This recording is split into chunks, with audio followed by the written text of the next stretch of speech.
اعوذ باللہ السمیع العلیم من الشیطان اللعین الرجیم بسم اللہ الرحمن الرحیم الحمد للہ رب العالمین والعاقبۃ للمتقین والصلاة والسلام علی النبی الامی المکی المدنی العربی الہاشمی سیدنا و نبینا ابی القاسم محمد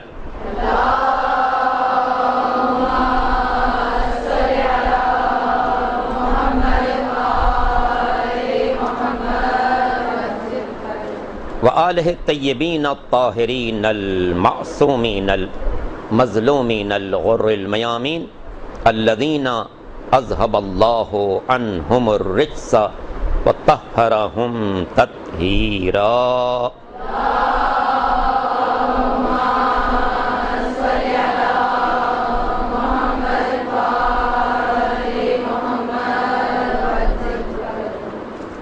واللعنۃ الدائمۃ علی اعدائہم اجمعین من یوم ظلمہم الی یوم الدین.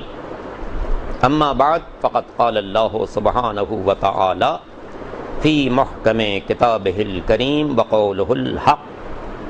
بسم اللہ الرحمن الرحیم واعبدوا اللہ مخلصین لہ الدین. درود پڑھ لیجئے محمد وآل محمد.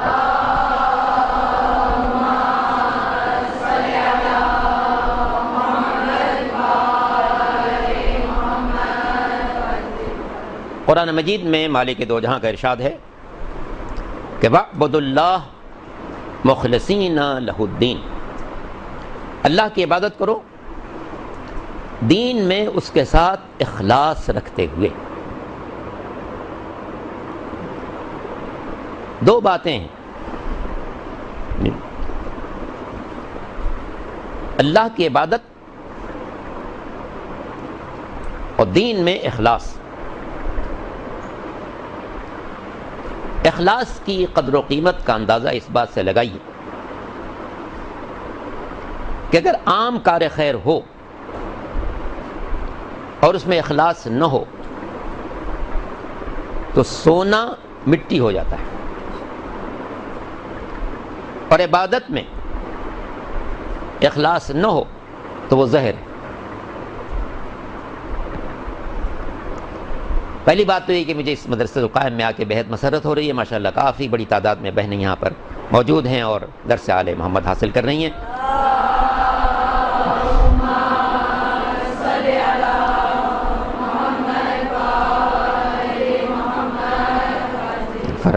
اللہ تعالیٰ آپ سب کی توفیقات میں اضافہ کرے، آپ سب کو اس علم اور دین کی راہ میں بہتر سے بہتر کامیابی عطا کرے، اور اس درسگاہ مدرسۃ قائم کے تمام منتظمین، کارکنان، ہمدردان، معاونین کو مالک دو جہاں دین اور دنیا کی نعمتوں سے سرفراز فرمائے.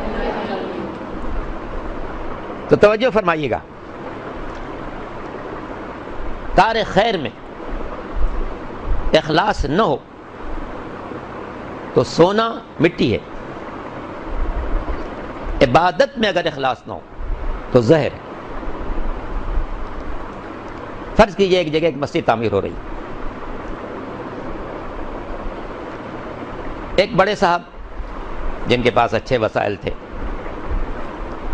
انہوں نے اس مسجد میں مثلا 20,000 کا ڈونیشن دینا چاہا. تو صدر سیکرٹری سب کو بلا لیا گیا، وہ ساتھ میں اپنے ساتھ ایک فوٹوگرافر کو بھی لے کے آئے. یہ چیک پیش کر رہے ہیں، وہ ادارے کے لوگ قبول کر رہے ہیں، فوٹو کھینچا جا رہا ہے. ظاہر ہے انہوں نے 20,000 کی رقم دی. ایک مزدور جو دن بھر کام کرتا ہے 300 روپے کماتا ہے، وہ شام کو آیا اور اس نے کہا کہ جناب یہ آج میں نے یہ کمایا ہے، میری طرف سے مسجد میں شامل کر دیا. لوگوں نے پوچھا بھئی کس نام سے رسید کاٹی جائے؟ کہنا کوئی نام نہیں، بندے خدا لکھ دیجیے. تو ظاہراً ان سیٹھ صاحب نے 20,000 دیا، اس مزدور نے 300 روپے دیے. لیکن یقین رکھیے یہ جو مزدور نے 300 روپے دیا، اس کا جو اجر و ثواب اللہ کے نزدیک ہے وہ غیر معمولی. اور وہ جو جن صاحب نے 20,000 دیا اور فوٹو کھنچ رہا ہے اور لوگ جمع کیے جا رہے ہیں، حتمی طور پر ان کو 1 درہم کا ثواب نہیں ملے گا، 1 پیسے کا ثواب نہیں ملے گا، اس لیے کہ اس مزدور نے جو کچھ دیا اللہ کے لیے دیا، نام بھی ظاہر کرنے پر تیار نہیں. اور ان صاحب نے جو دیا وہ صرف بندوں کے لیے دیا کہ ان کا نام چھپ جائے، ان کا فوٹو کھنچ جائے، لوگوں سے ان کے مراسم ہو جائے. یہ تو کار خیر میں. اس لیے میں نے کہا کہ سونا مٹی ہے، لیکن اگر یہی چیز عبادت میں ہو تو زہر ہے، زہر مہلک ہوتا ہے. مثالاً میں عرض کروں، اپنی ہی مثال دوں، کیونکہ ان لوگوں نے کہا بھی کہ میں اپنے بارے میں تھوڑی سی بات کروں آپ سے. فرض کیجئے ایک روز، جیسے کہ میری عادت بھی ہے کہ میں کہیں قرب و جوار میں مجلس پڑھوں تو کوشش کرتا ہوں کہ نماز یہاں کی مسجد میں پڑھ لوں. مثالاً عرض کرو، ایک روز میں کہیں سے نارتھ کراچی مجلس پڑھتے ہوئے آیا، دوسرا پروگرام میرا یہیں قرب و جوار میں تھا، میں نے کہا یہاں نماز پڑھ لوں. مسجد میں داخل ہوا، اذان کے وقت میں بھی وقت باقی تھا، لوگ آئے نہیں تھے. میں نے کہا چلو میں اپنی ماضی کی کچھ نمازیں پڑھ لیتا ہوں. میں نے نماز پڑھنی شروع کی اور گنڈے دار جیسے جیسے تیسی نماز، آپ دیکھتے ہیں بعض لوگ جو ہے وہ ویسی نماز پڑھتے ہیں جس کے بارے میں چھٹے امام حضرت جعفر صادق علیہ الصلوۃ والسلام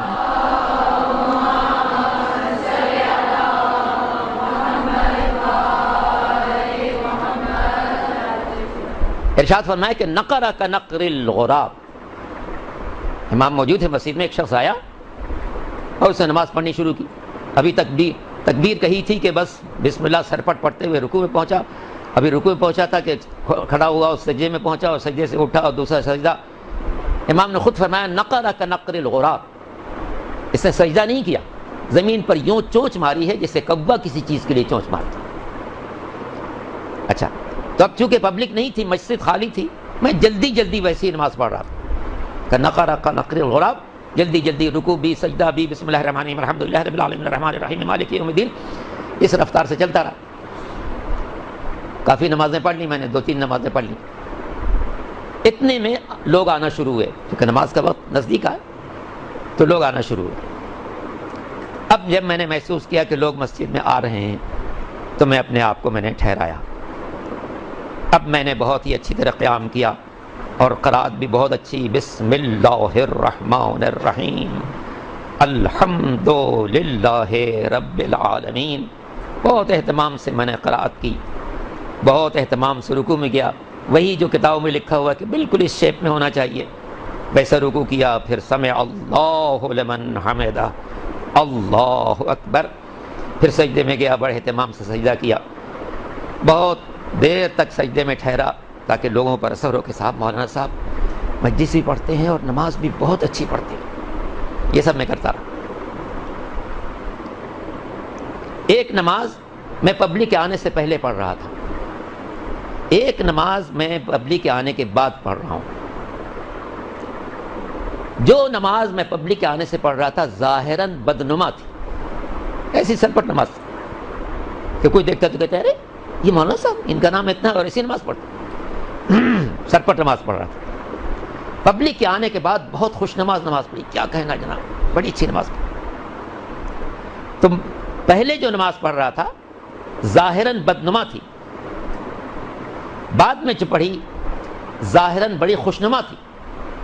لیکن یقین رکھیے، ہو سکتا ہے قیامت کے دن جب میں پیش ہوں تو جو نماز میں پبلک کے آنے سے پہلے پڑھ رہا تھا ہو سکتا ہے اس کا کوئی ثواب مل جائے.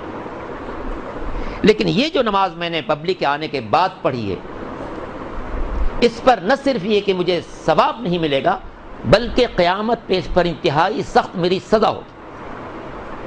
اور لوگ دیکھیں گے کہ اس بندے کو قیامت میں سزا دی جا رہی ہے کس بات کی؟ کہ یہ بہت اچھی نماز اس نے پڑھی تھی. مگر سزا کس بات کی ہوگی؟ پہلے جو جیسی بھی پڑھی تھی اللہ کے لیے، وقت تھا تو میں نے کہا اس وقت کا بہترین وصف کی نماز پڑھی جائے. تو پہلی جو میں نماز پڑھ رہا تھا وہ جیسی بھی تھی اللہ کے لیے، کوئی اس میں دیکھنے والا نہیں تھا.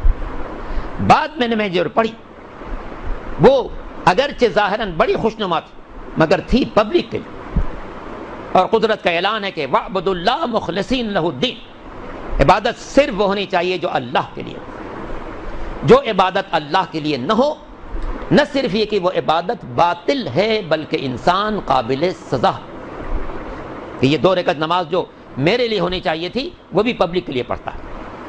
تو اس لیے یقین مانیے، یہی بات میں پھر دہراؤں گا کہ کار خیر میں اگر مسئلہ صرف کار خیر کا ہو، کار خیر میں اخلاص نہ ہو تو سونا مٹی، بے اجر و ثواب، لیکن گناہ بھی نہیں ہے، گناہ بھی نہیں ہے، ٹھیک ہے اپنا پیسہ یہ برباد کر رہا ہے کر دے، لیکن یہی عمل اگر عبادت میں ہو تو نہ صرف یہ کہ عبادت باطل بلکہ قابل سزا، کہ انسان جس کو نماز صرف میری پڑھنی چاہیے تھی وہ بندوں کے لیے پڑھ، اس لیے آپ دیکھیں فقہاء کرام، میرے استاد معظم آیت اللہ العظمیٰ رہبر کبیر انقلابی اسلامی آقا خمینی علیہ اللہ مقامہ کی کتاب ہو، اس میں بھی ہے، ان سے پہلے جو بزرگان مراج تقلید گزرے ہیں، بڑی مفصل کتاب عروۃ الوثقیٰ، آپ واقف ہیں اس کتاب سے، اپنے زمانے کے بہت بڑے مرجع تقلید تھے سید کاظم طباطبائی،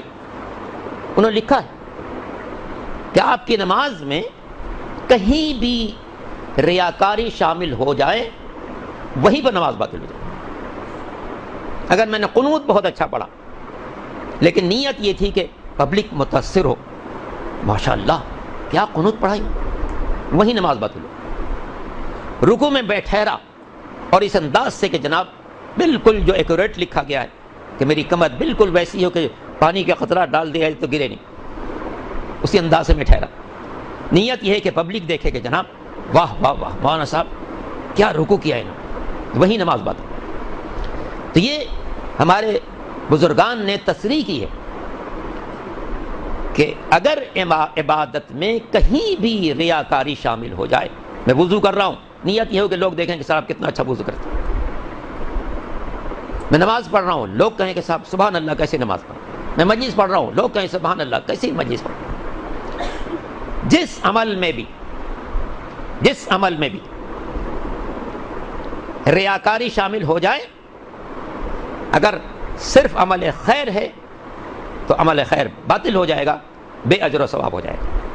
اگر عبادت ہے تو عبادت باطل بھی ہو جائے گی، انسان کو سزا بھی ملے گی اس ریاکاری میں۔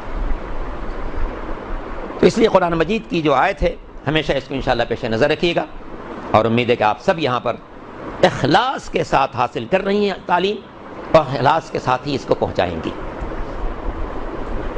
کیونکہ ما کان للہ ینمو، جو چیز اللہ کی خاطر ہوگی وہی نمو پائے گی۔ اب چونکہ منتظمین نے اور جن حضرات نے آج کے لیے مجھے دعوت دی، انہوں نے یہ بھی بتایا کہ میں کچھ اپنی زندگی بھی آپ کو بیان کروں، تو درود پڑھ لیجئے محمد وآل محمد۔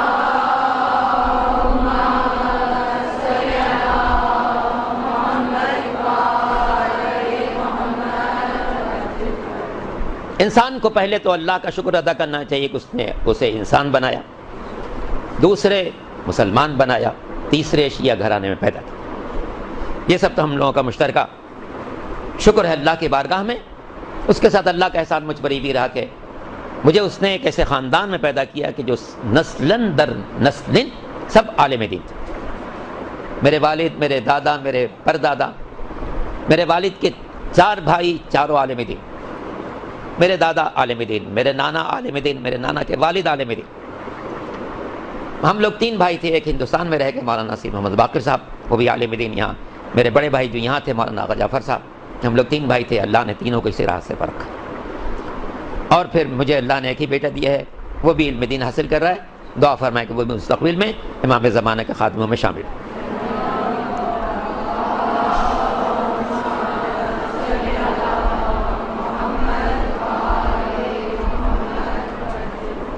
تو یہ اللہ کے احسانات میں سے ایک احسان تھا کہ اس نے ایک ایسے گھرانے میں نے آنکھ کھولی کہ جہاں پر علم اور علم دین کا چرچا تھا، اور خود بخود فطری طور پر اس راستے پر گامزن ہو گیا۔ دنیاوی تعلیم بھی میں نے حاصل کی، میٹرک کیا، انٹر کیا، بی اے کیا، ایم اے کیا، لیکن یہ سب ضمنی تعلیم تھی۔ ساتھ میں دینی تعلیم کے ساتھ ساتھ میں اس کو حاصل کرتا رہا، اور اللہ کا احسان رہا کہ میں نے یہیں پر کراچی یونیورسٹی سے ایم اے کیا، تو اس میں بھی گولڈ میڈلسٹ تھا میں، اور پورے یونیورسٹی میں سب سے ہائیسٹ نمبر میرا تھا۔ دینی تعلیم میں بھی اللہ کا احسان رہا۔ سب سے پہلے میں نے بنیادی تعلیم اپنے والد مولانا سید علی حیدر صاحب اعلیٰ مقامہ سے حاصل کی، اور اس کے بعد میں سلطان المدارس لکھنؤ میں داخل ہوا، اور وہاں جو اللہ کے احسان سے میرے اساتذہ تھے وہ بہت ہی لائق فائق اور متقی پرہیزگار تھے، اور قدرت کا انعام کہ جو میں نے پہلی کلاس میں وہاں پر امتحان دیا تو مجھے 98% نمبر ملے، اور الحمدللہ اس کے بعد پھر سلسلہ چلتا رہا۔ لکھنؤ سے میں کراچی آیا، کراچی کے جامعہ امامیہ میں تھا، اس لیے میں مصروف تھا۔ اب بات لطیفے کے طور پر بھی کہہ سکتا ہوں اور قدرت کے انعام کے طور پر بھی کہ جس وقت میں جامعہ ناظمیہ میں جامعہ امامیہ میں جو ناظم آباد میں پڑھ رہا تھا، تو ایک وقت آیا کہ اس جامعہ کے پرنسپل اور میں دونوں پنجاب بورڈ کے امتحان مولوی فاضل میں شریک ہوئے۔ پنجاب کا بورڈ کا یہ مولوی فاضل کا امتحان بڑا اہم ہوتا ہے، اور اس کے ذریعے سے بہت سی ملازمتیں بھی لوگوں کو اسکولوں میں ملتی ہیں، کالجوں میں ملتی ہیں۔ تو مولوی فاضل کا امتحان دینے کے لیے میں بھی اور اس جامعہ امامیہ کے اس وقت جو پرنسپل تھے وہ بھی دونوں شریک ہوئے، دونوں امتحان میں بیٹھے۔ ڈی جے سائنس کالج جو بنس روڈ پر ہے وہاں سینٹر پڑا، اور دونوں نے امتحان دیا۔ قدرت کا انعام کہ جو ہمارے جامعہ امامیہ کے اس وقت کے پرنسپل تھے ان کی سیکنڈ کلاس آئی، اور میں جو طالب علم تھا مجھے اللہ نے انعام دیا کہ پورے بورڈ میں سب سے اعلیٰ نمبر میرا تھا۔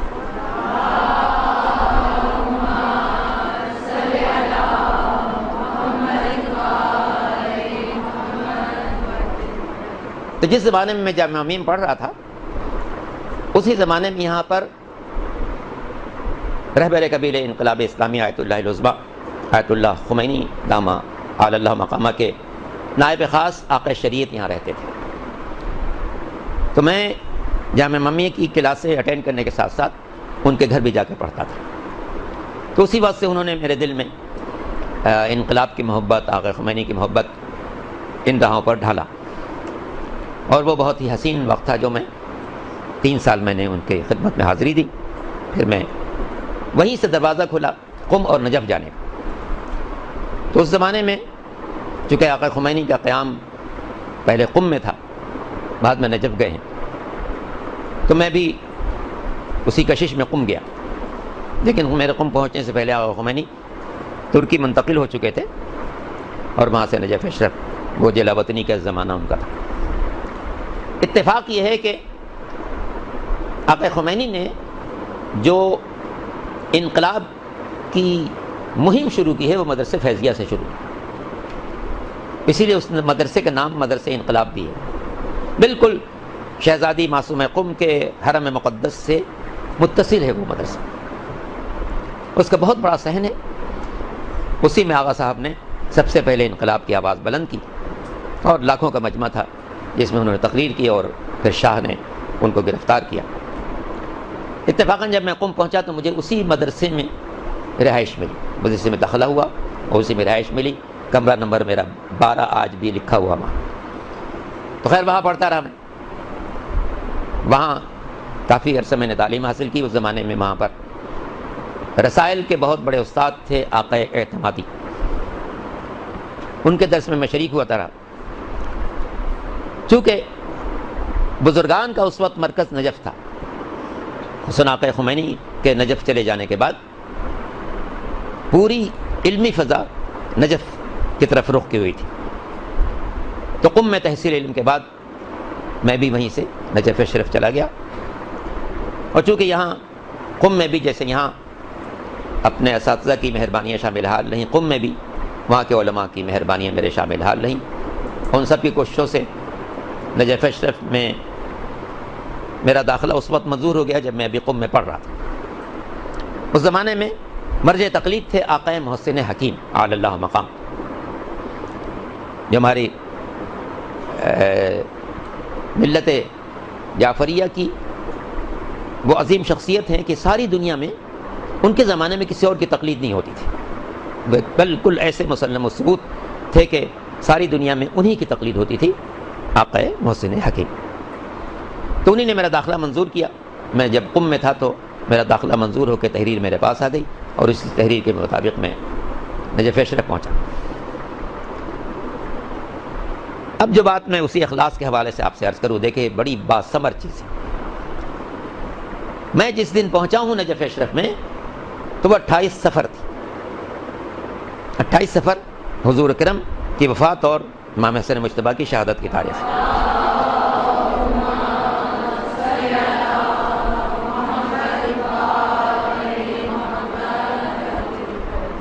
تو 28 صفر کو نجف میں مخصوصی ہوتی ہے۔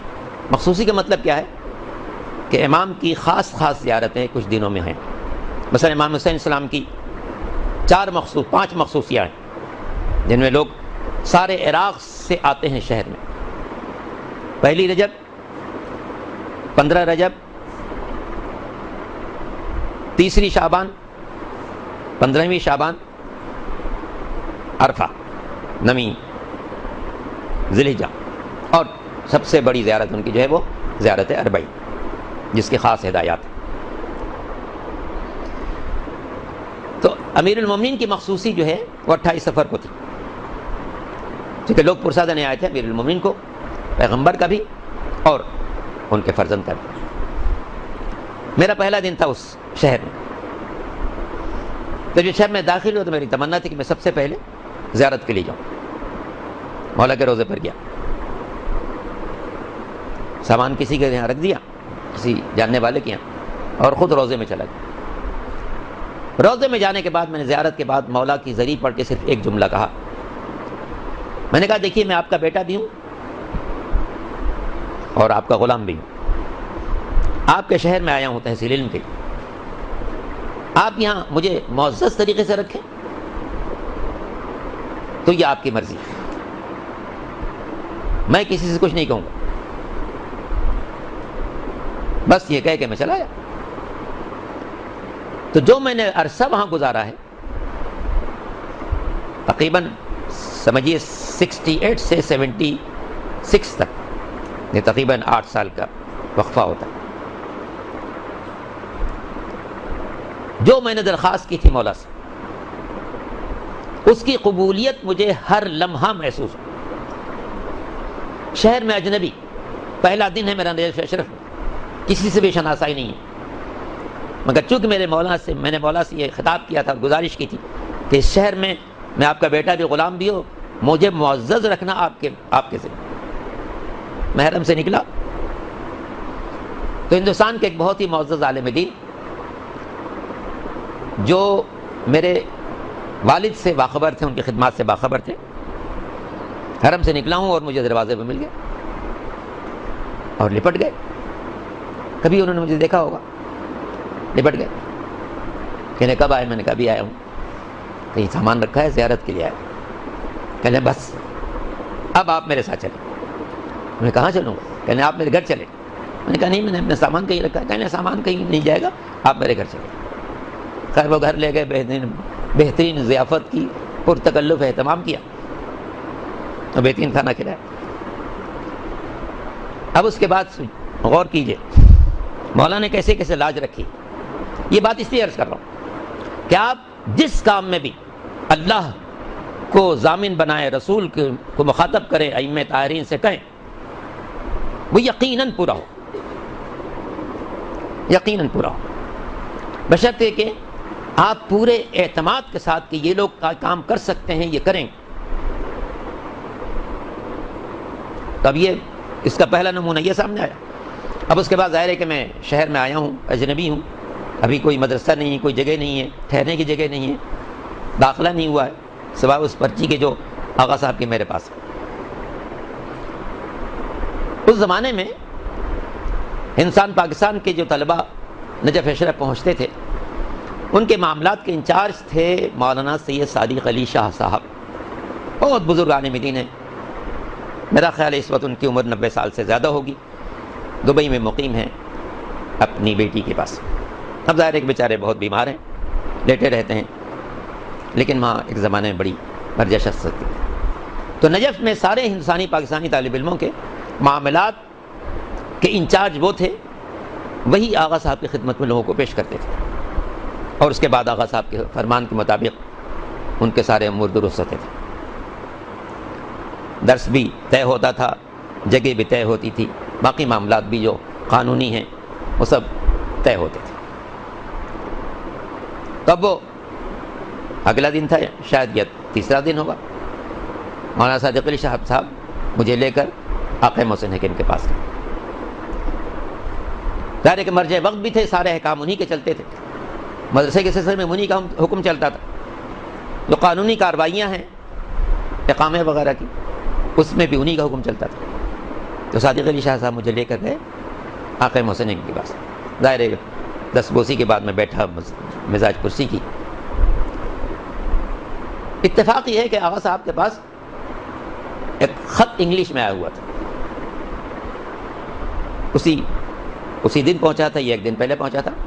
عام طور پر طالب علم جو تھے وہاں پر وہ انگلش پڑھے ہوئے نہیں ہوتے تھے. تو آقا محسن حکیم نے صادق علی شاہ صاحب سے کہا کہ یہ خط انگلش میں یہ پڑھ کے سنا دیں گے؟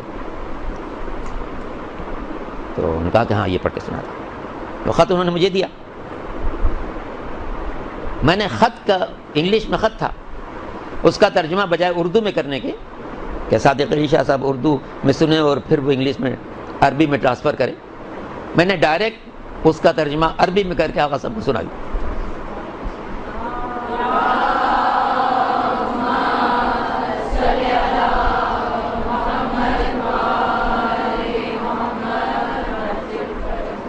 آقا محسن حکیم انتہائی حیرت زدہ ہوئے، بہت خوش ہو کے انہوں نے پوچھا کہ صادق علی شاہ صاحب سے کہ تم تو کہہ رہے تھے کہ طالب علم پرسوں آیا ہے، یہ ابھی مجھے اس انگلش کو تو جانتے ہی ہے، یہ انگلش کے خط کا ترجمہ مجھے عربی میں کیسے سنا؟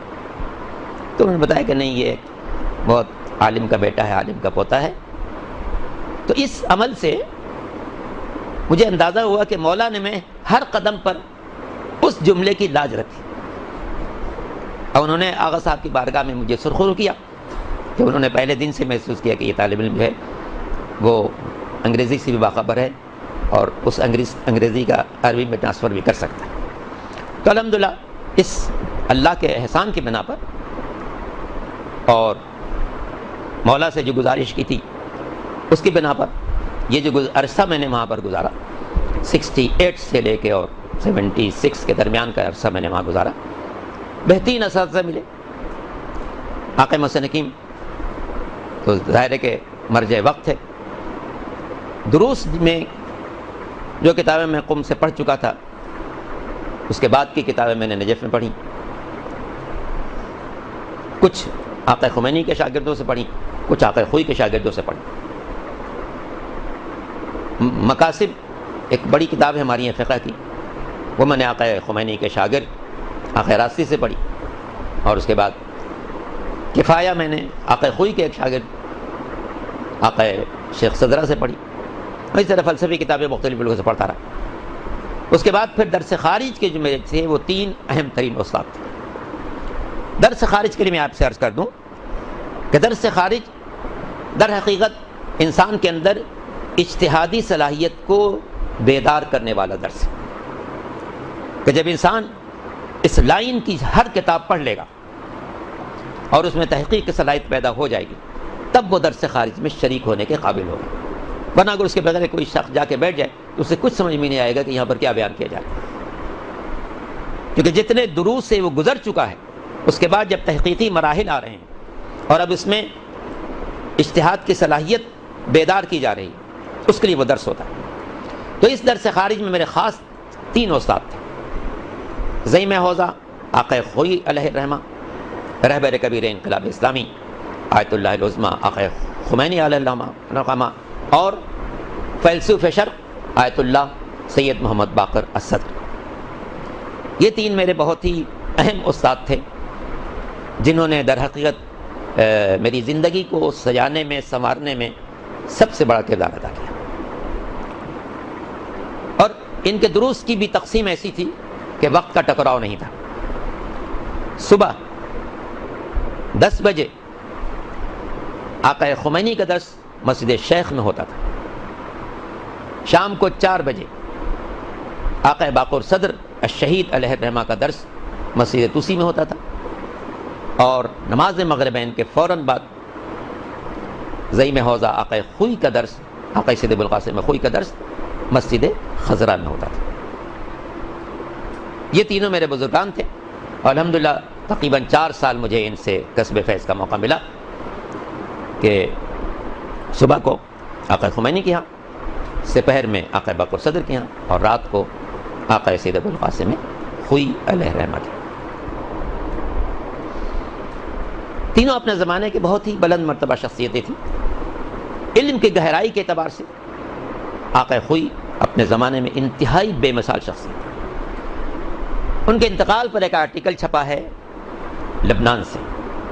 لبنان میں ایک بہت بڑا جریدہ ہے، بہت بڑا میگزین ہے ہفتے وار، الاحد. احد کہتے ہیں اتوار کو، جیسے سنڈے میگزین ہوتا ہے تو وہ ان کا سنڈے میگزین ہے الاحد. اس نے آقا خوئی کے لیے لکھا ہے. بڑی سی تصویر ہے کہ اس مجلے پر جو آقا کے انتقال کے بعد چھاپا اس نے. اور اس میں اس نے لکھا کہ ہم نے کتابوں میں سقراط کے بارے میں پڑھا تھا کہ جب وہ لیکچر دینے بیٹھتا تھا تو پورے مجمع پر اس طریقے سے حاوی ہو جاتا تھا کہ ہر شخص پوری توجہ سے اس کی بات سن رہا ہوتا تھا اور فکر کے زاویوں کو کشادہ کر رہا تھا. کہنے لگا کہ جب میں نے نجف اشرف میں حاضری دی اور آقا خوئی کے درس کو میں نے دیکھا تو مجھے ایسا محسوس ہوا کہ جیسے اس وقت سقراط بیٹھا ہوا درس دے رہا ہے اور ہزاروں شاگرد جو ہیں اس کے درس سے فیض حاصل کریں.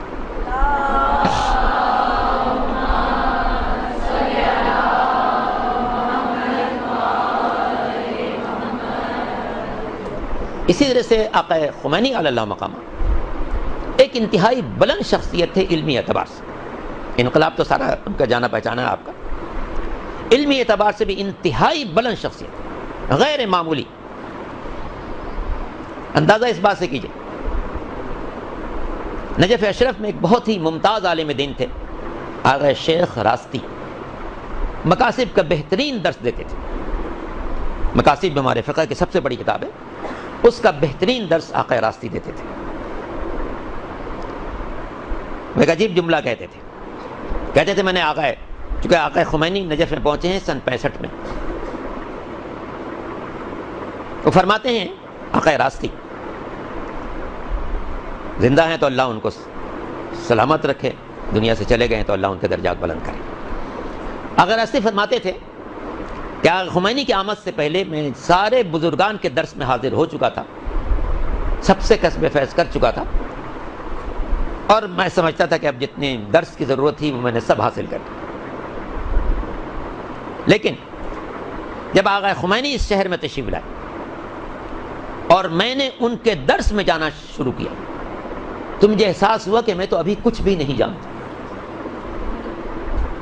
یہ عظمت کا اندازہ ہوں کہ ان کی آمد سے پہلے میں سارے بزرگان کے درس میں جاتا تھا تو میں سمجھتا تھا کہ اب میں فارغ ہو چکا ہوں، جتنا کچھ مجھے حاصل کرنا تھا میں نے حاصل کر لیا. لیکن جب آقا خمینی کے درس میں شریک ہوا تو مجھے محسوس ہوا کہ ابھی تو میں نے درس کو شروع کیا ہے، ابھی تو میں کچھ نہیں جانتا. یہ گہرائی تھی ان کے علم کی، انتہائی گہرائی ان کے علم میں، اور جو خدمات ہیں وہ تو سب آپ کے سامنے. اسی طرح آقا باقر صدر علی اللہ مقامہ، ان کی نگاہ بہت وسیع تھی عالم اسلام پر. اتفاق یہ ہے کہ یہ جن کی کتاب آپ نے پڑھی ہوگی، ڈاکٹر سماوی تیجانی، جن کی کتاب عربی میں انہوں نے لکھی تھی ثم اہتدیت، میں ہدایت کے راستے پر گامزن ہو گیا. اس کے مختلف ترجمے مختلف ناموں سے شائع ہوئے ہیں.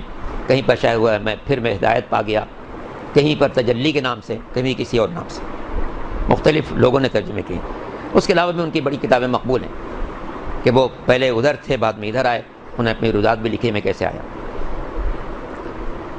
اتفاق ہے کہ جس وقت وہ آئے ہیں نجف اشرف اور وہاں کے بزرگان سے ملے ہیں، جس کا انہوں نے تذکرہ بھی کتاب میں کیا، تو جب آقا باقر صدر کے پاس ملنے کے لیے آئے تو میں اتفاقاً اس وقت ان کے گھر بیٹھا ہوا تھا۔ جب وہ پہنچے، اگرچہ آقا باقر صدر تیونس نہیں گئے تھے، کبھی تیونس نہیں گئے، مگر ان کی وسیع نظر اتنی تھی اور وہ ساری دنیا سے یوں رابطہ رکھتے تھے کہ جب سمامی تیجانی صاحب ان کے پاس پہنچے ہیں، جو تیونس کے رہنے والے تھے، تیجان شہر ہے تیونس کا، جب ان کے پاس پہنچے ہیں تو آقا باقر صدر نے ان کے سامنے تیونس کے حالات یوں بیان کرنا شروع کیے جیسے وہ خود آقا باقر صدر تیونس میں زندگی گزار چکے، اور اس کے علاوہ اس کے قرب و جوار کے ممالک کے بارے میں، وہاں کے شیعوں کے بارے میں، وہاں کے مومنین کے بارے میں، وہاں جذبہ دین رکھنے والوں کے بارے میں، وہاں خدمت خلق کرنے والوں کے بارے میں جو معلومات انہوں نے پیش کی ہیں، اس سے سماوی تیجانی صاحب حیرت زدہ تھے کہ یہ شخص یہاں بیٹھا رہتا ہے اور وہاں کے حالات کو مجھ سے زیادہ جانتا ہے۔ اور حقیقت یہ ہے کہ آقا باقر صدر کی نگاہ بہت عظیم نگاہ تھی اور بہت وسیع نگاہ تھی۔ دو باتیں ان کی پہنچا دوں۔ ایک جملہ انہوں نے جو آقا خمینی علیہ اللہ مقامہ کے سلسلے میں فرمایا ہے، وہ کہا کرتے تھے، عربی کا جملہ ہے، ذوبوا فی الخمینی کما ہوا ذابا فی الاسلام۔ ذابا زال الف بے، کسی چیز کا پگھل کر کسی چیز میں سما جانا۔ جیسے فرض کیجئے لوہے کو پگھلا کے اور ایک سلاخ کے اندر ڈال دیا جائے تو وہ جا کے جیسا اس کا شیپ ہوگا ویسی شکل اختیار کر لے گا۔ جیسے سونار کرتے ہیں کہ چاندی کو پگھلایا، اس کو ڈھال دیا کسی شکل میں۔ باقر صدر فرماتے تھے کہ دیکھو، اپنی ذات کو خمینی کی ذات میں ضم کر دو جس طرح سے خمینی نے اپنی ذات کو اسلام میں ضم کر دیا۔ یہ ایک ان کا جملہ بڑا قیمتی ہوتا تھا اور اپنے تمام شاگردوں سے ہمیشہ اس کو کہتے رہتے تھے۔ دوسرا جو جملہ ان کا ہوتا تھا اور وہ ہر ایک کے لیے باعث نصیحت ہوتا تھا، کہتے تھے کہ دیکھو، تمہارے ایمان میں اتنی وسعت ہونی چاہیے کہ ساری دنیا کے مومن کو اپنی برادری سمجھو۔ فرماتے تھے اگر تمہارے شہر کا مومن ہے اور اس کے لیے تم پریشان ہو، اور دوسرے شہر کا مومن ہے اور اس کے لیے تمہیں پریشان نہیں ہو، تو سمجھو ابھی تمہارے ایمان میں کمزوری ہے، چونکہ رشتہ سب سے ایک ہے۔ کہتے تھے نجف کا مومن ہو، کربلا کا مومن ہو، عراق کے کسی شہر کا مومن ہو، بصرے کا مومن ہو، عراق سے باہر کا مومن ہو، ایران کا مومن ہو، افریقہ کا مومن ہو، ہندوستان کا مومن ہو، پاکستان کا مومن ہو، سب سے جب تمہارا رشتہ ایمان کا ہے تو جہاں جہاں یہ رشتہ ایمان کے حساب سے، سب کی طاقت ایک جیسی ہونی چاہیے، سب کا درد تمہیں ایک جیسا محسوس کرنا چاہیے۔ فرماتے تھے یہ انصاف کی بات نہیں ہے کہ نجف کا مومن پریشان ہو تو تمہارا دل پریشان ہو جائے اور افریقہ کے کسی دیہات کا مومن پریشان ہے تو پریشان نہ ہو۔ کہتے ہیں نہیں، ایمان کا تقاضا یہ ہے کہ مومن صاحب ایمان، مرد یا عورت، جس علاقے میں بھی رہتا ہو تم اس کے دکھ درد کو اپنا دکھ درد محسوس کرو۔ جیسا کہ سرکار ختمی مرتبہ احمد مجتبیٰ محمد مصطفیٰ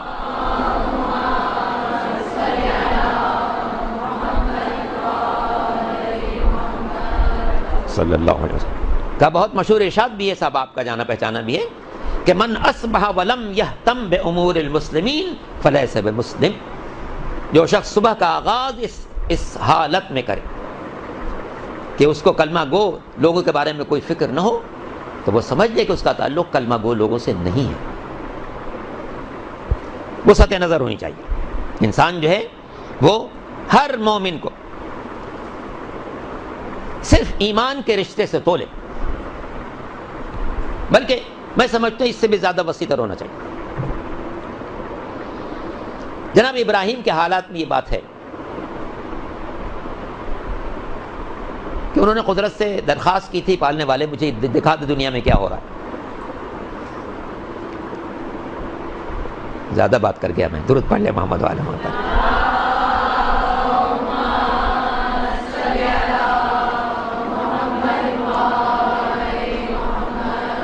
جناب ابراہیم نے درخواست کی، پالنے والے مجھے دکھا دے دنیا میں کیا ہو رہا ہے۔ فرمایا کہ ابراہیم تم برداشت نہیں کر سکتے. جب اصرار کیا تو قدرت نے حجابات کھول دی. حجابات کھول دیے تو دنیا میں جہاں جہاں مجرمین جرائم میں مصروف تھے وہ سب نظر آنے. بعض جگہوں پر جناب ابراہیم کو اتنا صدمہ ہوا کسی سنگین جرم کو دیکھ کے کہا پالنے والے اس کو تو ختم کر دو. 2-3 آدمیوں کے لیے ایسے انہوں نے کہا کوئی قاتل تھا, کوئی کچھ تھا, کوئی جواری تھا, کوئی شرابی تھا وغیرہ وغیرہ. کہا پالنے والے یہ تو ختم ہو جائے تو اچھا ہے, خواہ مخواہ یہ اپنی زندگی جہنم بنا رہا. جب 2-3 دفعہ انہوں نے کہا قدرت کے طرف سے جواب آیا کہ ابراہیم جو تم نے کہا میں پورا کر دوں گا, لیکن تم یہ اس لیے کر رہے ہو کہ تم نے ان کو نہیں پیدا کیا. میں نے ان کو پیدا کیا ہے, میں پالتا ہوں, ان کی گالیاں بھی سنتا ہوں, لیکن ان کے جرائم کو بھی برداشت کرتا ہوں کیونکہ میں نے پیدا کیا. آپ دیکھیں قرآن نے اس کو کیا کہا. سورہ مبارکہ البقرہ کی آیت نمبر 177, لیس البر ان تولوا وجوہکم قبل المشرق والمغرب ولکن البر من آمن باللہ والیوم الآخر. نیکی صرف یہ نہیں ہے کہ تمہارا رخ مشرق کی طرف ہو یا مغرب کی طرف ہو. ظاہر ہے کہ جو انسان خانہ کعبہ سے مغرب کی طرف رہتا ہے اس کا سجدہ مشرق کی طرف ہوگا. جس انسان کا قیام خانہ کعبہ سے مشرق کی طرف ہے سجدے کے وقت اس کا رخ مغرب کی طرف ہوگا, جیسے ہم لوگ ہیں. قرآن کہتا ہے کہ نیکی صرف یہ نہیں کہ تمہارا رخ مشرق کی طرف ہے یا مغرب کی طرف ہے, حد بندیاں نہیں ہیں, بلکہ وَلَٰكِنَّ الْبِرَّ مَنْ آمَنَ بِاللَّهِ وَالْيَوْمِ الْآخِرِ. نگاہ قدرت میں نیک انسان وہی ہے کہ جو اللہ پر ایمان رکھتا ہے, فرشتوں پر ایمان رکھتا ہے, رسولوں پر ایمان رکھتا ہے, اللہ کے نمائندوں پر ایمان رکھتا ہے, قیامت کے دن پر ایمان رکھتا ہے. تو یہ فقرہ خود اس بات کی نشاندہی کر رہا ہے کہ ہمیں مشرق و مغرب کی حدود میں محدود نہیں ہونا, بلکہ ہمیں ایک بات پیش نظر رکھنی ہے کہ کون ایمان کی منزل میں ہمارا ساتھی ہے. ایمان کے سلسلے میں جو میرا ساتھ دے رہا ہے وہ چاہے مشرق میں رہتا ہو تو میرا بھائی ہے, مغرب میں رہتا ہو تو میرا بھائی. تو یہ وسعت نظر خاص طور سے اگر کلمہ گو لوگوں میں پیدا ہو جائے تو دنیا سے دہشت گردی کا بھی خاتمہ ہو جائے, بدامنی کا بھی خاتمہ ہو جائے, لوگ ایک دوسرے کو پہچاننے لگیں, حق کا, ان کے حق کا ادراک کرنے لگیں. مولا کائنات امیر المومنین علی بن ابی طالب علیہ الصلوۃ والسلام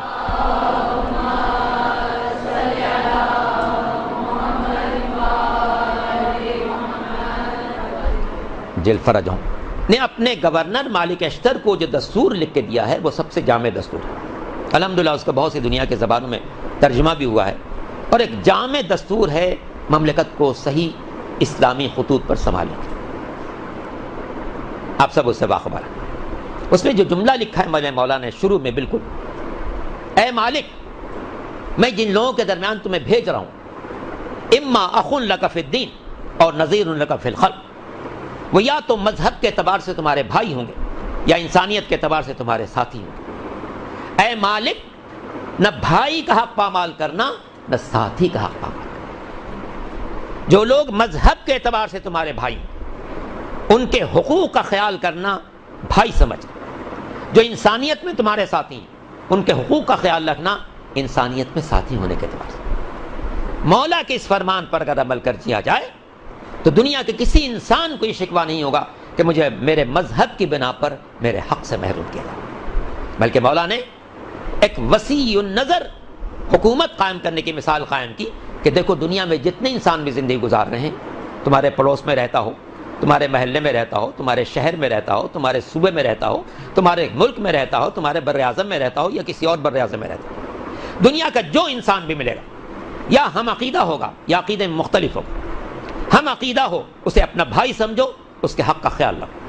عقیدے مختلف ہے, انسانیت میں ساتھی سمجھو, اس کے حق کا خیال رکھو. تو حقیقتاً دین ہمارے اندر وہ سطح نظر پیدا کرنا چاہتا ہے.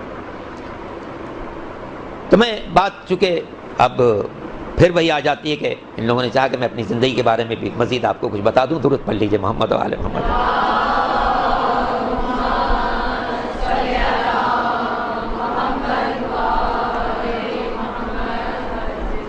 فارغ ہوں.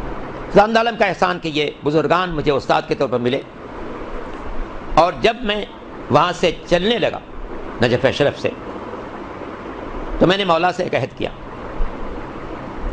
کہ مولا میں واپس جا رہا ہوں اپنے ملک میں، میں ایک بات کا آپ سے وعدہ کر رہا ہوں اور ایک آپ سے گزارش کر رہا ہوں۔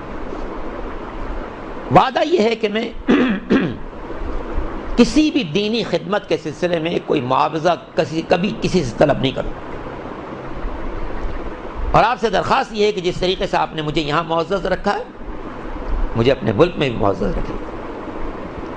اور واقعی انہوں نے مجھے بہت معزز رکھا تھا، اتنا معزز رکھا تھا کہ جس ہاسٹل میں رہتا تھا، ظاہر ہے کہ شہریہ چھوٹا سا طالب علم کو ملتا ہے منتھلی خرچے کے لیے، مگر مولا نے ایسا بھرم رکھا ہے کہ جو مدرسے کا متولی ہوتا تھا وہ قرض مجھ سے مانگتا تھا، کسی اور سے نہیں مانگتا، یہ بھرم رکھا تھا۔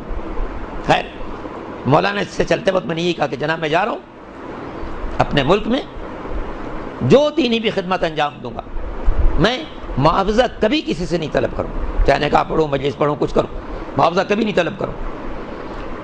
اب مجھے عزت سے رکھنا آپ کا کام۔ الحمدللہ سن 76 سے میں کراچی پہنچا، 35 سال گزر چکے ہیں۔ کسی بھی خدمت کے سلسلے، چاہے مدرسے کی خدمت کی، تنزیل مکاتب کی خدمت کی، کسی شعبے کی خدمت کی، کبھی ایک پیسہ کسی سے طلب نہیں کیا۔ اور اللہ نے، اور اللہ کے بعد مولا کی اس بات نے، مولا سے جو میں نے درخواست کی تھی وہ اس طرح قبول ہوئی کہ انہوں نے ہمیشہ مجھے انتہائی معزز رکھا۔ جب میں پہنچا یہاں پاکستان، آنے کے بعد میں نے پھر ظاہر ہے کہ قدرت نے سب انتظام کیے ہیں کہ میرے آنے سے پہلے دو باتیں طے ہو چکی تھی۔ رضویہ کے لوگ طے کر چکے تھے کہ مولانا صاحب جو آ رہے ہیں ہم ان کو اپنا پیش نواز رکھیں۔ جامعہ امامیہ جہاں میں پڑھ کے گیا تھا، قدرت کے انتظامات، میں جب نجف سے واپس آیا تو جامعہ امامیہ کی منتظمین نے اس وقت مولانا ظفر حسن صاحب مرحوم، جن کی تفسیر قرآن بھی وہ اس کے منتظم اعلیٰ تھے، انہوں نے مجھ سے کہا کہ جناب آپ نجف سے پڑھ کے آئے ہیں، آپ کے خاندان سے بھی باخبر ہیں، آپ اس جامعہ امامیہ کے پرنسپل بن جائیے۔ تو جس مدرسے کے طالب علم کی حیثیت سے میں یہاں سے گیا تھا، واپس آیا تو اس مدرسے کا پرنسپل بنا۔ اور رضویہ سوسائٹی کی مسجد اس وقت سب سے مرکزی مسجد سمجھی جاتی تھی، بعض مساجد بعد میں بنی ہیں، اس کے پیش نمازی کے لیے انہوں نے پہلے سے خود طے کر رکھا۔ چنانچہ جب میں پہنچا تو مجھے اسی وقت یقین ہوا کہ میں نے جو مولا سے درخواست کی تھی کہ آپ نے یہاں بھی معزز رکھا ہے، اپنے ملک میں بھی معزز رکھے گا، اس کا آغاز انہوں نے یوں ہی کر دیا۔ انہی کے ذہن الزام ہو گیا کہ جامعہ امامیہ جس کے طالب علم کی حیثیت سے گیا تھا اس کا پرنسپل بنا، اور جو مدرسے کی محلے کی علاقے کی سب سے مرکزی مسجد تھی اس کا پیش نماز بن گیا۔ یہ سب اس کے لطف و کرم کے بنا پر۔ چنانچہ یوں پھر پیش نمازی کا فریضہ وہاں، اور بالکل سامنے جامعہ امامیہ، پرنسپل کے فرائض وہاں انجام دیتا رہا، یہاں تک کہ ظاہر ہے کہ 76 کی بات ہے، آخر میں آیا تھا میں، 2 سال بیچ میں گزرے۔ 78 میں اس وقت کا جو صدر تھا جنرل ضیاء الحق، جس نے بہت سارے خراب بیج اس ملک میں ڈال دیے، دہشت گردی، لسانیت، فرقہ واریت، زیادہ اسی کی پروان چڑھائی۔ 78 میں اس نے ربیع الاول میں اعلان کیا کہ ہم اس ملک میں اسلامی نظام قائم کریں۔ ٹھیک ہے، بہت اچھی بات۔ اگلے روز پریس کانفرنس ہوئی۔ پریس کانفرنس میں لوگوں نے اسے سوال کیا کہ جناب آپ اسلامی قوانین نافذ کریں گے تو یہاں تو اہل سنت کے علاوہ فقہ جعفری کے بھی لوگ ہیں، ان کے لیے آپ کیا سوچتے ہیں؟ اس نے کہا کہ یہ 2% لوگ ہیں، ہم ان کا خیال نہیں کریں۔ اس زمانے میں اسلامی نظریاتی کونسل میں ہمارے رکن تھے علامہ مفتی جعفر حسین صاحب علی اللہ مقام۔ لوگوں نے جا کے ان سے درخواست کی کہ جناب صریحاً ایک تو یہ ہمیں 2% بیان کیا گیا، جبکہ ہم یہاں پر 20 سے 25% کے درمیان۔ دوسری بات، ہمیں نظر انداز کیا گیا کہ فقہی معاملات میں ان کا ہم کوئی خیال نہیں رکھیں۔ جبکہ پاکستان کے سلسلے میں اگر قائد اعظم کی بصیرت نہ ہوتی، راجہ صاحب کی دولت نہ ہوتی، یہ مملکت قائم نہیں ہو سکتی. قائد اعظم بھی شیعہ اور راجہ صاحب محمود آباد بھی شیعہ، اور ابھی قائد اعظم کی برسی کی مجلس میں نے پڑھی بھی ہے خراسان، اور ہر سال انشاءاللہ پڑھوں گا جب تک زندہ ہوں. تو مفتی صاحب کے خدمت میں لوگوں نے پیش کیا کہ جناب یہ کیا ہو رہا ہے. تو اگلے روز مفتی صاحب نے ایک پریس کانفرنس کی، اور انہوں نے اسی پریس کانفرنس میں پہلے اعلان کیا کہ میں نظریاتی کونسل کا اس سے استعفیٰ دیتا ہوں، کیونکہ نظریاتی کونسل قائم ہوئی ہے اسلامی معاملات کو چیک کرنے کے لیے، دیکھنے کے لیے، اور جب ہمیں اسلامی معاملات یہ لوگ دخیل نہیں سمجھتے ہیں تو میں اس سے استعفیٰ دیتا ہوں. استعفیٰ دینے کے بعد انہوں نے قوم سے اپیل کی کہ جناب ہم لوگ کہیں جمع ہوں گے، لاہ عمل طے کریں.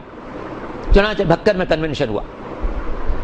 بھکر میں کنونشن ہوا 1979 میں، اور اس میں ہر شہر کے علماء، خطبہ، شعراء، قومی زندگی سے تعلق رکھنے والے، وکلاء، ہر قسم کے قومی لوگ جمع ہوئے، کئی لاکھ کا مجمع تھا. اور مفتی صاحب کو انہوں نے قائد منتخب کیا. پھر قائد نے سال بھر محنت کی، اور 1980 میں اسلام آباد کا کنونشن ہوا، اور اس میں میں بھی شریک تھا. چونکہ مفتی صاحب نے جب قیادت سنبھالی تو انہوں نے 4 صوبوں میں 4 صوبائی صدر منتخب کیے تھے. پنجاب کے لیے انہوں نے مولانا صفدر حسین نجفی کو منتخب کیا تھا، بلوچستان میں کوئی صاحب تھے ان کو منتخب کیا تھا، سرحد میں کسی کو منتخب کیا تھا، صوبہ سندھ میں انہوں نے تحریک جعفریہ کا صدر مجھے منتخب کیا تھا. خیر پھر تمام میں مراحل میں ان کے ساتھ رہا، یہاں تک کہ جولائی 80 میں اسلام آباد کنونشن ہوا. اس میں ہم لوگ سب شریک تھے، اور مفتی صاحب کے مذاکرات ہوئے صدر مملکت جنرل ضیاء الحق سے، اور اس میں یہ طے ہوا کہ مملکت میں جو قانون بھی نافذ ہوگا وہ ملت جعفریہ پر اسی وقت نافذ ہوگا جب ان کی فقہ کے مطابق ہوگا. تو الحمدللہ یہ بات طے ہو گئی. یہ جو دورانیہ تھا جس میں مفتی صاحب کے ساتھ مجھے پورے ملک کا جائزہ لینے کا موقع ملا. پورے ملک میں انہوں نے مجھے اپنے سفر میں ساتھ رکھا، بہت محبت کرتے تھے. پورے ملک کا جب سفر کیا تو میں نے اندازہ لگایا کہ لوگ اپنے مذہب کے بارے میں جان دینے کو تیار ہیں مگر مذہب سے واقف نہیں.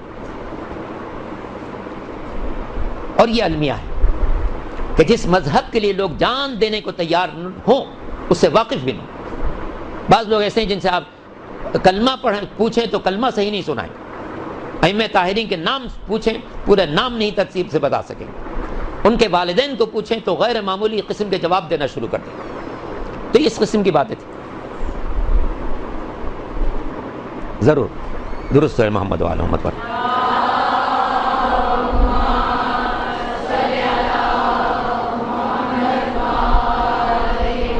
جہاں چونکہ کل امام رضا علیہ السلام کی ولادت باسعادت کی تاریخ ہے،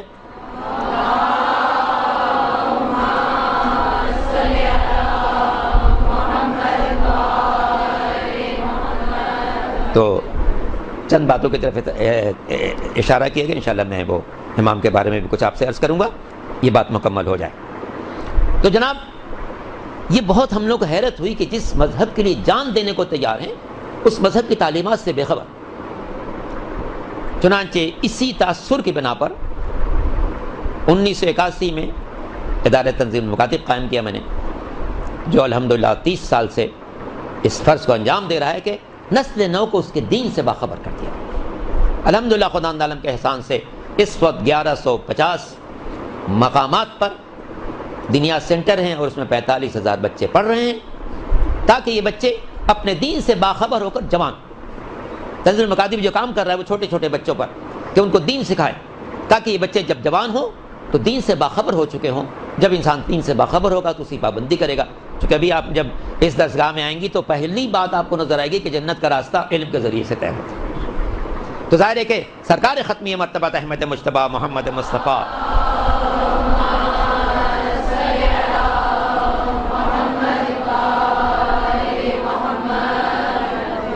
کا ارشاد گرامی بھی ہے کہ ماں باپ کی طرف سے اولاد کے لیے بہترین تحفہ اس کی دینی تربیت. اور یہ الحمدللہ اس ادارے کے جو منتظمین ہیں یہ بہت بڑی خدمت انجام دے رہے ہیں کہ انہوں نے ایک ایسا عمدہ پلیٹ فارم مہیا کیا ہے جہاں پر آپ لوگ سکون کے ساتھ بہترین تعلیم حاصل کریں اور مستقبل میں امام کی تعلیمات کو ان کے چاہنے والوں تک پہنچانے کا ذریعہ بنیں۔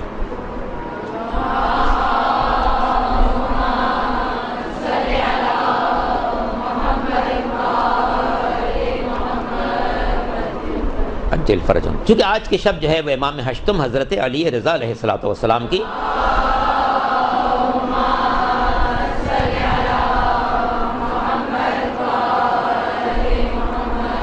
ولادت باسعادت کی شب ہے، جس کی سب سے پہلے میں آپ تمام حضرات کو مبارکباد پیش کرتا ہوں، اپنی ساری بہنوں کو، بچیوں کو، کہ اللہ تعالیٰ اس یوم مسعود کو، اس ولادت باسعادت کو آپ سب کے لیے باعث برکت قرار دے اور آپ سب کو انشاءاللہ مشہد مقدس کی زیارت نصیب فرمائے۔ مشہد مقدس کی زیارت ایک عظیم تحفہ ہے، اس کے بارے میں عرض کروں گا، مگر پہلے ایک دو باتیں اور آپ تک پہنچا دوں امام کے بارے میں۔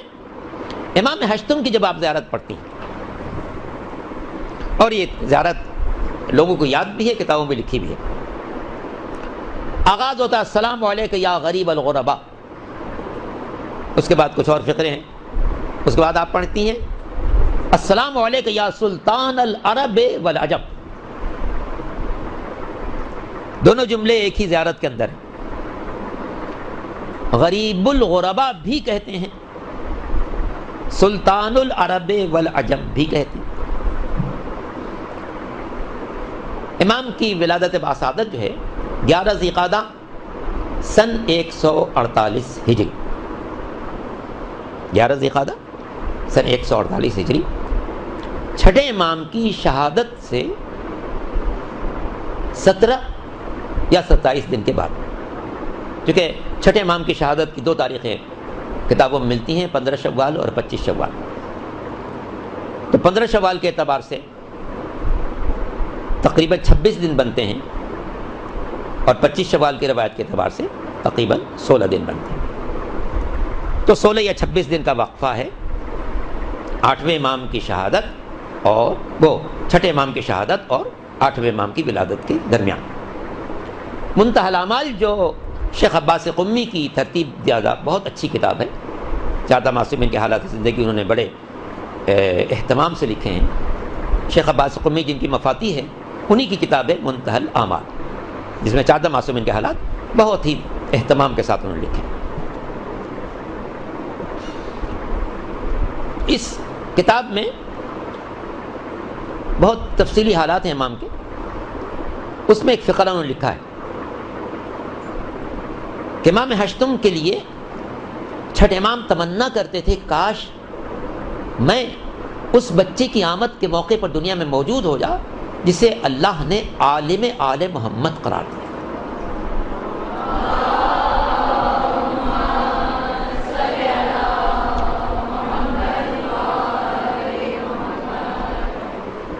یوں تو ہمارا ہر امام عالم آل محمد، لیکن امام ہشتم کی زندگی میں بعض ایسے کارنامے ہیں کہ ساری دنیا میں جو ان کو نام جس لقب سے یاد کیا جاتا تھا وہ عالم آل محمد۔ انشاءاللہ آپ لوگ مطالعہ کیجئے گا ان کتابوں کا جس میں امام کے ان مناظروں کا تذکرہ، کچھ مناظرے آپ کے عیسائیوں سے، کچھ مناظرے یہودیوں سے، کچھ مناظرے پارسیوں سے، کچھ مناظرے مجوسیوں سے، کچھ مناظرے دہریوں سے۔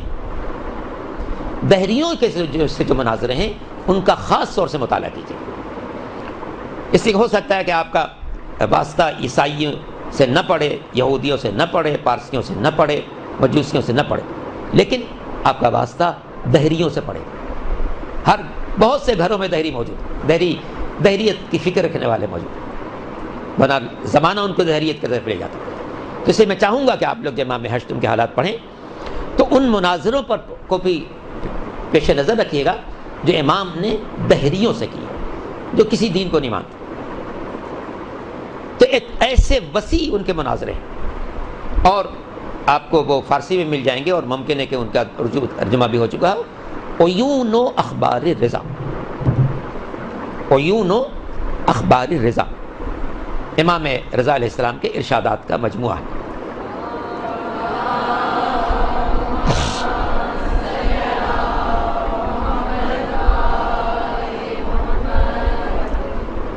علی جل فرجہ۔ ان مناظروں کا مطالعہ آپ کے لیے بہت ہی مفید ثابت ہوگا. ویسے سب کو مطالعہ کیجیے گا. یہودیت کے سے مقابلہ ہے، عیسائیت سے ہے، مجوسیت سے ہے، پارسیت سے، لیکن خاص طور سے ظاہریت کے جو مناظرے ہیں ان پر آپ زیادہ توجہ دیجیے گا، فوکس کیجیے گا، تاکہ مستقبل میں جب آپ کو ایسے افکار نظر آئیں گے آپ ان کا مقابلہ کر سکیں. تو ان مناظروں کی بنا پر اور ہر مناظرے میں بہترین شاندار کامیابی کے بنا پر امام کو ساری دنیا میں اس زمانے میں عالم آل محمد کے نام سے یاد کیا جاتا تھا. تو چھٹے امام تمنا کرتے تھے کہ کاش میں اس وقت موجود ہوتا. اس تمنا کے لفظ سے ظاہر ہے کہ ان کو پتا تھا کہ میں ابھی شہید ہونے والا ہوں اور میرے شہید ہونے کے بعد یہ بچہ دنیا میں آئے گا.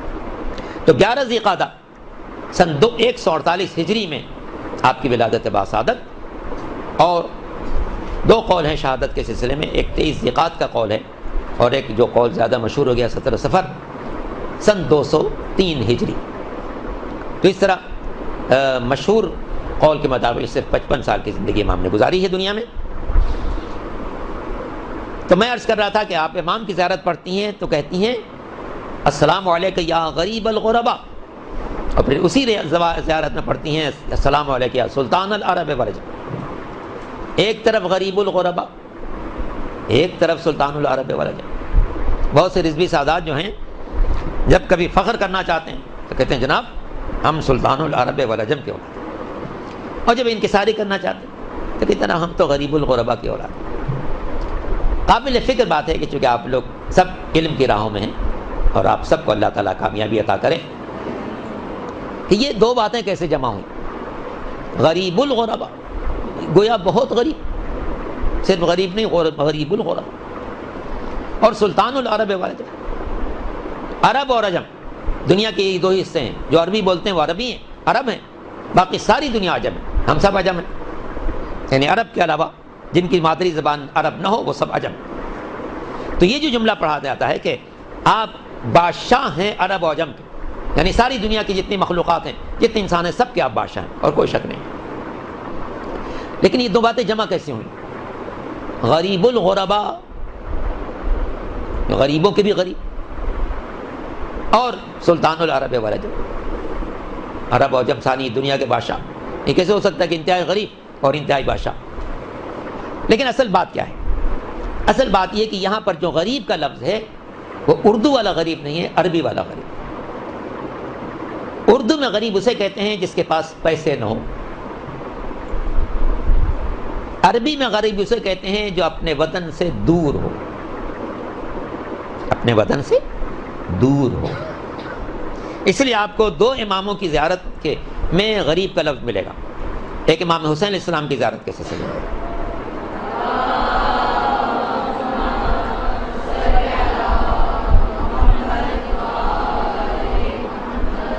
اور ایک امام ہشتم کے سلسلے ملے گا. چونکہ امام حسین بھی مدینے سے دور اپنے وطن سے باہر کربلا میں شہید ہوئے، اور امام ہشتم بھی اپنے وطن سے دور بلکہ بہت دور. چونکہ کربلا جتنی دور ہے مدینہ سے اس کی بنسبت مشہد بہت زیادہ دور. تو چونکہ یہ دونوں حضرات اپنے وطن سے دور شہید ہوئے، اس مناسبت سے امام کو غریب الغرباء کہا گیا، یعنی بہت وہ شہید جو بہت دور جا کے شہید ہوئے. تو آپ غریب بھی ہیں ان معنوں میں کہ اپنے وطن سے دور شہید ہوئے، اور سلطان العرب والعجم بھی ہیں اس لیے کہ آپ کی شاہی دنیا کے ہر انسان کے لیے، ہر صاحب ایمان کے لیے. دوسری بات جو میں آپ تک پہنچانا چاہتا ہوں اور شاید اسی پر اختتام کلام، وہ ہے امام ہشتم کی زیارت. یوں تو چار معصومین میں سے ہر ایک کی زیارت کا اہم ثواب ہے. مفاتی میں بھی آپ دیکھیں گے سب کی زیارتیں ہیں. شروع کے حصے میں سب کے لیے درود ہیں مختلف ایام کے لحاظ سے. جمعے کو کس کس کو درود پڑھنا ہے، ہفتے کو کس کے نام کا درود پڑھنا ہے، اتوار کو کس کے نام کا درود پڑھنا ہے، یہ سب ایک ترتیب آپ کو مل جائے گی، مفاتی میں شروع مل جائے گی. زیارت ہر امام کی، مگر 3 زیارتیں ہم لوگ خاص طور پر نماز کے بعد ہی پڑھتے ہیں. امام حسین کی زیارت، امام رضا کی زیارت، اور امام زمانہ عجل اللہ تعالیٰ فرجہ.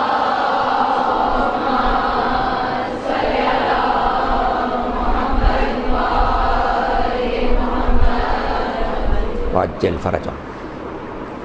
ظاہر ہے کہ امام زمانہ کی جو زیارت ہے وہ اس لحاظ سے کہ ہمارے حاکم اعلیٰ وہی ہیں اور ہم منتظر ہیں کہ انشاءاللہ وہ تشریف لائیں تاکہ دنیا سے ظلم کا خاتمہ ہو، عدل کا پرچم بلند ہو۔ باقی جو دو زیارتیں، چونکہ ان دو زیارتوں کی تاکید بہت زیادہ ہے، امام حسین السلام کی بھی اور امام ہشتم کی بھی۔ امام مظلوم کی جو زیارتیں ہیں، سید الشہداء علیہ السلام کی جو زیارتیں ہیں، وہ تو انتہائی اہم ہیں، ان میں سے بعض بہت اہم، اور جو بعض اہم ہیں ان میں بھی اہم ترین زیارت اربعین اور زیارت عرفہ۔ زیارت عرفہ اور زیارت اربعین یہ دو بہت اہم ہیں، مگر زیارت عرفہ کو ایک خاص امتیاز حاصل ہے اور اس پر بہت توجہ دیجیے گا۔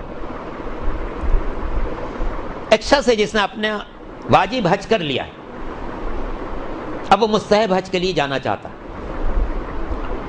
اس کے پاس اختیار ہے کہ میں اپنا مستحب حج کرنے کے لیے مکے جاؤں یا میں زیارت کے لیے کربلا جاؤں۔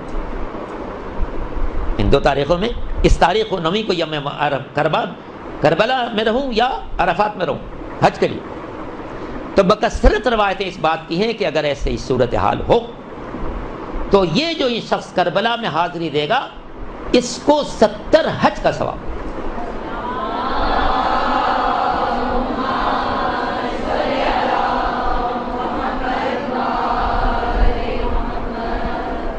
اور اس کی وجہ بھی واضح ہے، اس لیے کہ آج دین کا جتنا چراغ روشن ہے وہ سرکار سید الشہداء کی قربانی کی بنا پر سے۔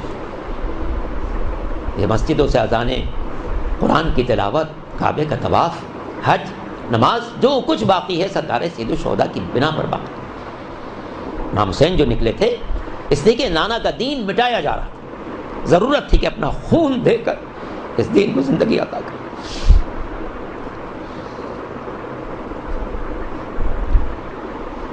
زندگی عطا کرے، تو اس لیے امام کی زیارت تو انتہائی اہم ہے۔ آقا محسن حکیم علیہ الرحمہ جو اپنے زمانے کے بہت بلند مرتبہ مجتہد تھے، ان کی فقہ کی کتاب بھی مستمسک العروۃ الوثقی، بڑی جامع تحقیقی کتاب، انہوں نے لکھا ہے کہ امام حسین کی زیارت کے لیے تاکید ائمہ طاہرین کی طرف سے اتنی زیادہ ہے کہ یہ بحد وجوب، واجب نہیں ہے لیکن بحد وجوب، اور بہت ہی غیر معمولی۔ دنیا کے جن مقامات پر انسان کی دعا کے قبول ہونے کی ضمانت لی گئی ہے ان میں امام مظلوم کے روضے کے اندر ان کے گنبد کے نیچے کھڑے ہو کے دعا۔ اور میں نے پچھلے دنوں میں ایک کتاب میں پڑھ رہا تھا کہ امام مظلوم نے جو قربانی دی ہے اس کے اللہ نے ان کو بہت سے تحفے دیے ہیں۔ ایک تحفہ تو یہی ہے کہ دنیا کا کوئی ایسا انسان نہیں ہے جس کے سامنے آپ کربلا کی داستان بیان کریں اور اس کی آنکھیں ڈب ڈبا نہ جائیں۔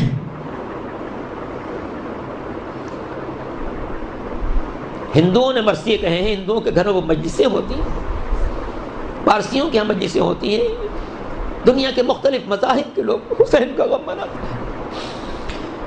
ممکن نہیں ہے کہ کوئی شخص اکبر جمع کی شہادت سنے اور گریہ نہ کرے، کوئی شخص علی اصغر معصوم کی شہادت سنے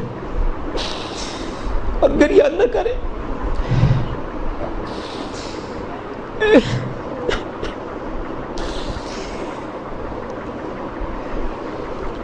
کیسا وہ وقت ہوگا جب امام کے ہاتھوں میں 6 مہینے کا بچہ ہوگا، بچے کے گلے میں 3 پھل کا تیر ہے،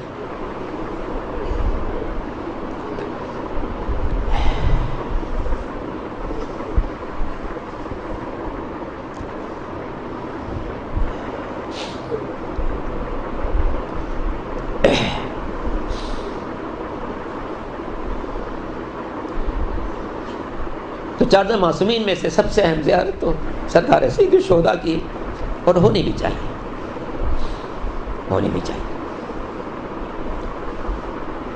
اللہ اکبر۔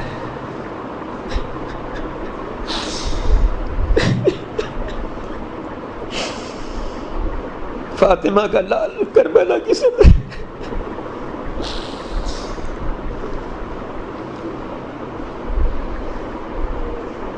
اسے ماں نے چکی پیس پیس کر وہ دنیا والوں سے فرما رہا تھا کہ میرا یہ بچہ بے قصور سے تھوڑا سا پانی میں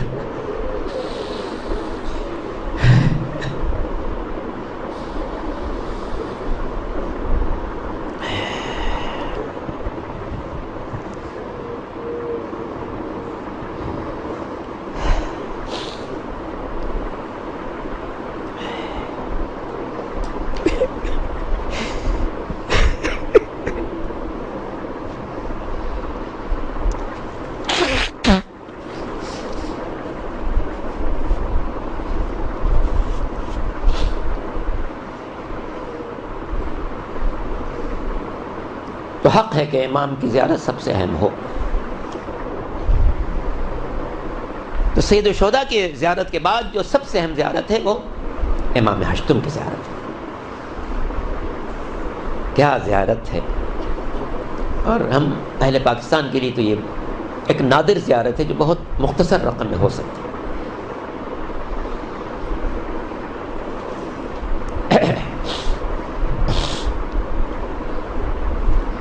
امام رضا علیہ السلام کی زیارت کے سلسلے میں یہ فقرہ آپ تک پہنچا دوں اور بات تمام.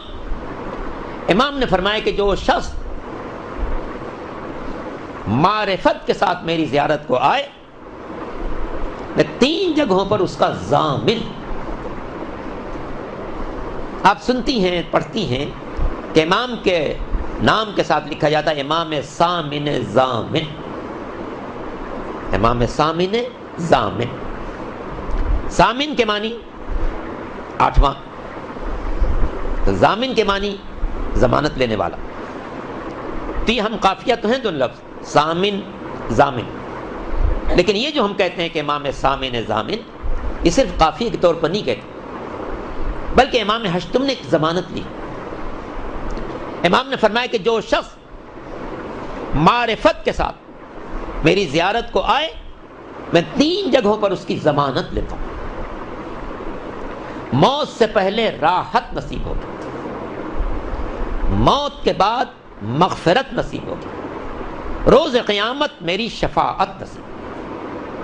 اور آپ دیکھیں, چونکہ امام ہشتم نے ائمہ طاہرین میں صرف امام ہشتم نے یہ ضمانت لی ہے کہ جو شخص میری ضمانت کو آئے گا, میری زیارت کو آئے گا, میں 3 جگہوں پر اس کا ضامن. ایک, موت سے پہلے راحت نصیب ہوگی, موت کے بعد مغفرت نصیب ہوگی, قیامت میں شفاعت نصیب ہوگی. چونکہ امام نے ضمانت دی تھی, اللہ نے ایک عجیب انتظام کیا کہ دنیا میں صرف 2 حرم ہیں جو کسی وقت بند نہیں ہوتے. ایک اللہ کا گھر خانہ کعبہ, سال کے 12 مہینوں میں, مہینے کے 30 دنوں میں, دن اور رات کے 24 گھنٹے میں کسی وقت یہ حرم بند نہیں ہوتا. اس کے علاوہ ہر حرم بند ہو جاتا ہے. مدینے کا حرم بند ہو جائے گا, کربلا کا حرم بند ہو جائے گا, کربلا میں دونوں حرم بند ہو جائیں گے, نجف میں مولا کا حرم بند ہو جائے گا, کاظمین کا حرم بند ہو جائے گا, سامرہ کا حرم بند ہو جائے گا, شہزادی ثانیہ زہرا کا حرم بند ہو جائے گا, معصوم قم کا حرم بند ہو جائے گا رات کے کچھ حصے میں. لیکن یہ 2 حرم کبھی بند نہیں ہوتے. مکے میں خانہ خدا اللہ کا حرم, اور مشہد میں امام ہشتم کا حرم, یہ کبھی بند نہیں ہوتا. شاید اس کا راز یہ, ایک تو اللہ کا حرم کبھی نہیں بند ہوتا تاکہ کوئی گنہگار اپنے گناہوں کی مغفرت کے لیے جس وقت حاضری دینا چاہے حاضری دے سکے. ایسا نہ ہو کہ وہ رات کو اپنے گھر سے نکلے اور وہ پہنچ نہ سکے اور مغفرت کے لیے اللہ سے درخواست نہ کر سکے. چونکہ غلاف کعبہ کو ہاتھ میں تھام کر مغفرت کی جو دعا ہے وہ کبھی رد نہیں ہو سکتی. اور دوسرے, امام ہشتم کا حرم کبھی بند نہیں ہوتا. کہیں ایسا نہ ہو کہ میرا کوئی زائر رات کے کسی حصے میں یہاں پہنچے, کسی مشکل میں گرفتار ہو, کسی پریشانی میں ہو, اس کے لیے سفر مشکل ہو, اس کے لیے اپنے گھر سے آنا مشکل ہو. کہیں ایسا نہ ہو کہ میرا کوئی زائر کسی ایسے وقت میں آئے جب میرا حرم بند ہو اور وہ زیارت سے محروم واپس چلا جائے. تو چونکہ امام نے ضمانت لی ہے کہ جو شخص معرفت کے ساتھ میری زیارت کو آئے گا, میں 3 موقع پر اس کی ضمانت لیتا ہوں، قبر سے پہلے رحمت نصیب ہوگی، قبر میں مغفرت نصیب ہوگی، محشر میں شفاعت نصیب ہوگی۔ اس سے اللہ نے انتظام کیا کہ امام ہشتم کا حرم ہر وقت کھلا رہے، تاکہ جو شخص دن کے حصے میں زیارت کے لیے آنا چاہے اس کے لیے بھی حرم کھلا ہوا ہو، جو رات کے حصے میں آنا چاہے اس کے لیے بھی حرم کھلا ہوا ہو، جو صبح کے حصے میں آنا چاہے اس کے لیے بھی حرم کھلا ہو، جو شام کے حصے میں آنا چاہے اس کے لیے بھی حرم کھلا ہوا ہو، تاکہ کہیں ایسا نہ ہو کہ کوئی زائر آئے اور زیارت سے محروم چلا جائے۔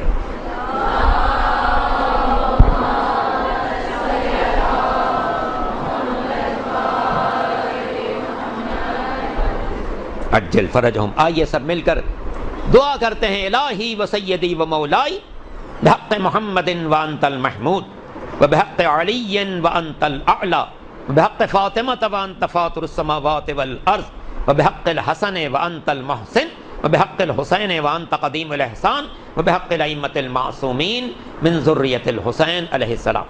پالنے والی یہ تمام بہنیں جو یہاں پر موجود ہیں اور جس درسگاہ سے دینی تعلیم حاصل کر رہی ہیں، ان سب کو کامیابی عطا فرما، ان سب کا مستقبل روشن قرار دے، ان سب کو دین سمجھنے اور اس کو بندگان خدا تک پہنچانے کی سعادت عطا فرما۔ میرے مالک، جب امام تشریف لائیں تو امام کے لشکر کے سپاہیوں میں ہم سب کو شمار فرما، روئے زمین پر امن و امان قائم فرما۔ قائم آل محمد کے نام سے جو یہ مدرسہ قائم ہے، اس مدرسے کو مزید ترقی و کامیابی عطا فرما۔ اس مدرسے کے انتظامی امور کو جو لوگ بھی انجام دے رہے ہیں ان کی توفیقات میں اضافہ فرما، انہیں دین اور دنیا کی نعمتوں سے سرفراز فرما۔ میرے مالک، تمام حاضرین کے دلوں میں جو تمنائیں ہیں وہ سب پوری فرما۔ میرے مالک، تو سب کے دلوں سے باخبر، تجھے ائمہ طاہرین کا واسطہ اور خاص طور سے امام ہشتم کا واسطہ ہے جن کی آج کی شب ولادت باسعادت کی شب ہوگی۔ میرے مالک، امام ہشتم کا واسطہ، ان کے آباء و اجداد کا واسطہ، ان کے اولاد طاہرین کا واسطہ، تمام حاضرین کو فردن فردن ان کی جملہ حاجات میں کامیابی عطا فرما۔ بیماروں کو شفاء کامل عطا فرما، جو کسی قسم کی پریشانی میں ان کی پریشانی دور فرما۔ شہر کراچی سے بدامنی کا خاتمہ فرما، ہماری مملکت سے دہشت گردی کا خاتمہ فرما، جو طاقت دہشت گردی پھیلاتی ان کے قوتوں کو شل فرما، ان کے ارادوں کو ناکام فرما۔ ہم سب کو اس دنیا میں رہتے ہوئے سرکار سید الشہداء کی زیارت نصیب فرما اور روز قیامت ان کی شفاعت نصیب فرما۔ ربنا تقبل منا انک انت السمیع العلیم، ان اللہ وملائکتہ یصلون علی النبی یا ایھا الذین آمنوا صلوا علیہ وسلموا تسلیما۔